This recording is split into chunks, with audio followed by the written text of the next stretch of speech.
Bienvenue à toutes et à tous pour ce forum. Je salue Madame la députée, je salue l'ensemble des représentants des 3 fonctions publiques qui sont venus en nombre et qui est le signe de l'intérêt que vous portez à cette question de la mobilité interfonction publique. Comment est-ce qu'on développe les compétences? Quelles sont les compétences dont les administrations ont besoin aujourd'hui et comment est-ce qu'on fait en sorte que le système RH permette à ces compétences de s'exprimer, de se développer, de s'entretenir, encore une fois, à la fois dans l'intérêt du service et dans l'intérêt des agents.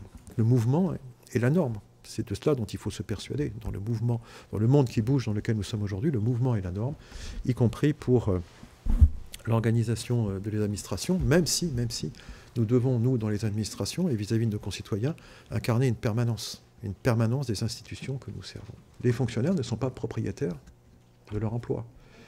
Et la vraie contrepartie de la protection qu'accorde le statut aux fonctionnaires, la vraie contrepartie, c'est le devoir de tout fonctionnaire de s'adapter. Nous représentons 1000 établissements publics de santé et autant de structures médico-sociales au sein du territoire et en employeur à peu près 1,2 million d'agents publics, fonctionnaires ou contractuels relevant de la fonction publique hospitalière. Les établissements de santé, comme l'État, comme les collectivités territoriales, sont aujourd'hui dans une période de profonde mutation. Je citerai rapidement quelques évolutions. Tout d'abord, la territorialisation.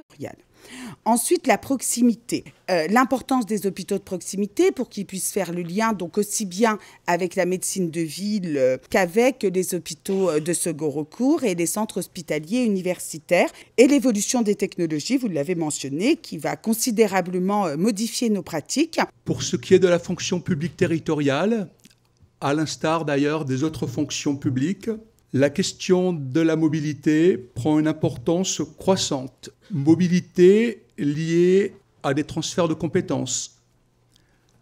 Mobilité, malheureusement, parfois pour raison de santé. Mobilité pour raison familiale.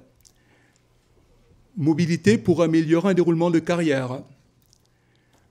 Mobilité tout simplement pour exercer des fonctions plus en lien avec les aspirations de chacun.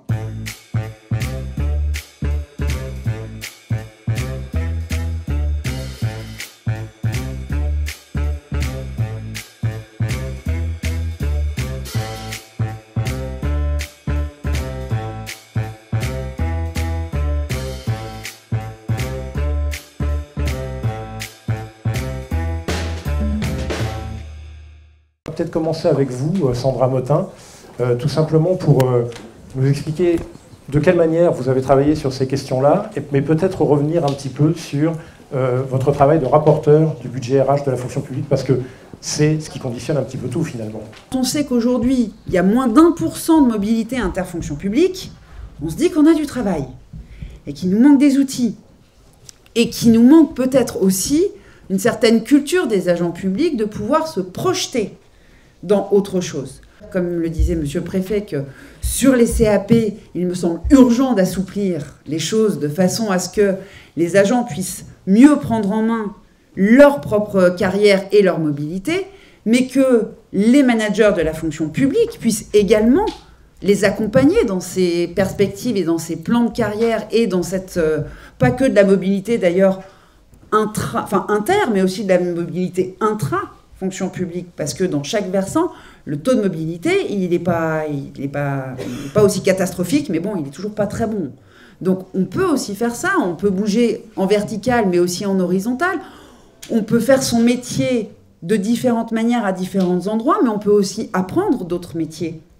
Donc on a une palette de possibilités qui est énorme. On a un budget, et là pour le coup, je vous parle d'investissement, 700 millions d'euros de budget de formation prévu d'ici à 2022 pour les agents de la fonction publique, pour les aider, justement, pour vous aider à changer de métier, à vous perfectionner, à changer de versant, à aller voir aussi dans le privé, parce que la mobilité, elle se fait dans la fonction publique, mais elle peut aussi se faire en dehors de la fonction publique. Alors la transversalité des compétences, c'est quelque chose qui va traverser, je pense, tout notre forum aujourd'hui. c'est beaucoup revenu dans la préparation notamment du forum. On va justement y revenir avec vous, Patricia Serment, puisque c'est une problématique qui vous est parue finalement évidente dans le travail que vous avez mené, pas seul, hein, avec d'autres personnes notamment, et qui a conduit donc à la publication de ce livre pour une fonction publique plus mobile. Il y avait dans les témoignages que vous avez pu recueillir une vraie attente de la part des agents là-dessus, c'est-à-dire il y avait peut-être un constat d'un manque de reconnaissance de leurs compétences ou de leur expérience acquise. Complètement. C'est comment je me fais connaître pour qui je suis. Et donc, avant tout, c'est vraiment des attentes très personnelles. Et je pense vraiment fondamentalement que c'est ces aspects-là qui sont extrêmement importants pour permettre aux personnes, qui que ce soit, au moment où ils le souhaitent, de se mettre en mouvement. Coopération, compétences, culture. Ça, les trois mots-clés, vraiment. Et le projet e-portfolio qui conduit ce colloque aujourd'hui et cette journée est vraiment une solution très concrète, un outil très pratique pour permettre à tout agent public de pouvoir être aidé, accompagné, guidé dans l'identification et la formalisation de ses compétences. Alors, Lucilla Modébélu, vous êtes vice-présidente donc, de cette association Fonction publique du XXIe siècle, en quelque sorte. Quand on parle de plus de fluidité, quand on parle peut-être de moindre importance donnée au statut, ou enfin, en tout cas de volonté de travailler différemment sur ces questions-là, j'imagine que ça doit vous parler, vous, ce genre d'approche. Alors, je vous laisse présenter l'association dont vous êtes vice-présidente, et puis ensuite on reviendra sur la manière dont vous abordez, vous, ces questions-là. La fonction publique du XXIe siècle qui a été lancée par Annick Girardin à l'époque dans l'ancien gouvernement pour trois axes principalement. Le premier axe, c'est favoriser l'accès et l'accueil de la fonction publique pour les jeunes de moins de 35 ans. Deuxième axe, c'est favoriser la culture commune entre les trois versants de la fonction publique, que ce soit FPE, FPH, FPT. Troisième axe, développer, participer en tout cas à la réflexion sur l'avenir de la fonction publique. Et comment on peut, en tant que jeune agent public, participer au débat sur les réformes des politiques publiques. Voilà, donc rapidement, juste pour vous illustrer concrètement une action, par exemple, on organise des after-work régulièrement sur des thèmes avec des mini-conférences comme l'innovation publique, par exemple, où on essaie de brasser un maximum d'agents publics qui sont dans des réseaux associatifs pour que les gens se rencontrent. Pareil, on va lancer une campagne de vidéos de communication sur « Présentez-moi votre métier en 2 minutes » par exemple, puisqu'il y a plus de 700 métiers dans la fonction publique. On va poursuivre avec vous, Yannick Morel. Je rappelle donc que vous êtes responsable des relations institutionnelles et partenariats au sein de l'APEC.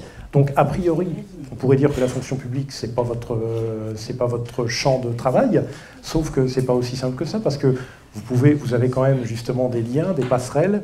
De quelle manière vous travaillez, ou vous pouvez en tout cas contribuer à accompagner des agents de la fonction publique qui voudraient peut-être passer du statut de fonctionnaire à un statut privé? La mobilité, c'est pas qu'une lubie de la fonction publique. Il y a une enquête à l'APEC qui dit que 64% des cadres du secteur privé veulent changer dans les 3 ans à venir. Il faut quand même savoir qu'aujourd'hui, les Français sont les plus mobiles d'Europe. Aujourd'hui, en France, tous les ans, il y a 8% de cadres qui sortent de l'entreprise et il y en a 22% qui changent de fonction ou qui évoluent dans leur responsabilité au sein de l'entreprise.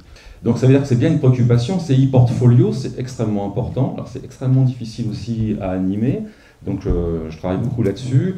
Il y a une loi en France de 2014 sur les blocs de compétences, donc c'est aussi, je pense que c'est une réflexion à avoir pour la fonction publique. Situation professionnelle nouvelle, bloc de compétences. C'est extrêmement difficile aussi à mettre en œuvre. Donc cette difficulté qu'on trouve dans la fonction publique, on la trouve dans le privé. Donc comment j'évolue sur mes compétences transférables, c'est un gros travail aujourd'hui dans les référentiels compétences en entreprise.